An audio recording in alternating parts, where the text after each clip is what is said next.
আসসালামু আলাইকুম। আজকে গরুর মাংস রান্না করব মিষ্টি কুমড়া দিয়ে। কি কি ইনগ্রেডিয়েন্ট লাগবে এক নজরে দেখে নিন আপনারা। প্রথমে আগে থেকে ধুয়ে রাখা 750 গ্রাম গরুর মাংস প্যানে নিয়ে নিচ্ছি। 750 গ্রাম মাংস রান্না করার জন্য 1 কাপ পরিমাণ পেঁয়াজ প্যানে ঢেলে নিচ্ছি। এর সাথে আগে থেকে করে রাখা রসুন বাটা ও আদা বাটার পেস্ট মিশিয়ে দিচ্ছি।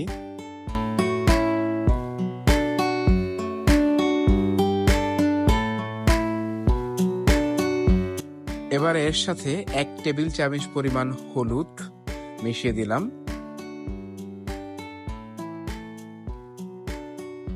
তার সাথে 1 টেবিল চামচ পরিমাণ মরিচের গুঁড়া ও 1.5 টেবিল চামচ পরিমাণ ধনিয়ার গুঁড়া মিক্স করে দিতে হবে।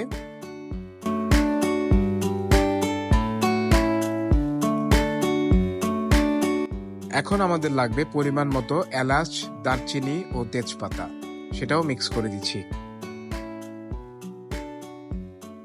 এর সাথে 3টা কাঁচা মরিচ একসাথে মিক্স করে দিচ্ছি যাতে ঝালের পরিমাণটা ব্যালেন্সড হয়ে যায়। এবারে পরিমাণ মতো তেল দিয়ে দেওয়ার পালা।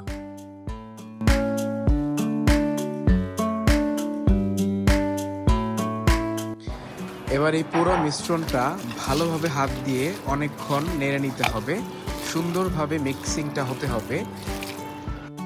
কিছুক্ষণ পর মিশ্রণটার সাথে সামান্য পরিমাণ পানি মিশিয়ে আবারও হাত দিয়ে নাড়া দিয়ে নিচ্ছি।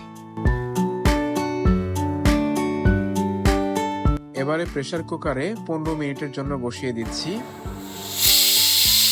15 মিনিট পর হালকা রান্না হয়ে যাওয়া মাংসটার সাথে মিষ্টি কুমড়াটা মিশিয়ে নিব।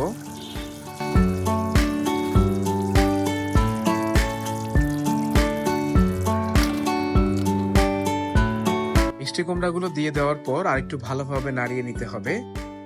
এবারে মিষ্টি কুমড়াগুলো সিদ্ধ হওয়া পর্যন্ত আলতো আঁচে রান্না করতে হবে। এই তো তৈরি হয়ে গেল আমাদের মজাদার গরুর মাংস উইথ মিষ্টি কুমড়া। খাবারটা দুর্দান্ত হয়েছিল। আপনারাও ট্রাই করবেন, ট্রাই করে জানাবেন আপনাদের কেমন লাগলো।